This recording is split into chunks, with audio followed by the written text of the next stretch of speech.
mahiwagang bulaklak ng matandang babae. Noong unang panahon, may isang matandang babae na may magandang hardin ng bulaklak sa tabi ng lawa.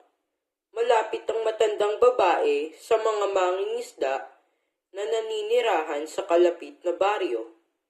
Madalas na bumisita ang mga mangingisda at ang kani-kanilang pamilya at ang matandang babae upang magbigay ng isda kapalit ng ilang magaganda at mabangong bulaklak mula sa hardin.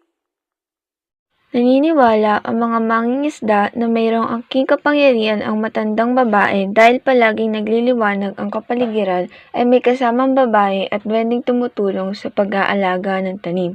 Sinubukan nilang tanungin ang matanda ngunit sinabi ng matanda na wala siyang kasama. Isang araw, may isang mag-asawa na bumusita sa baryo at nakita nila ang magandang hardin. Pumasok sila at pumitas ng bulaklak nang walang pahintulot. Nakita sila ng matanda at nakiusapang umalis, ngunit pinagkatuwaan lamang sa pangit nitong anyo.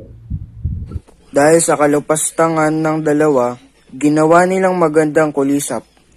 Noon din ay nagbago ang anyo ng dalawa, naging paro-paro at nakita lamang ng taong bayan na may kakaibang kulisap na nag-aaligid sa mga bulaklak.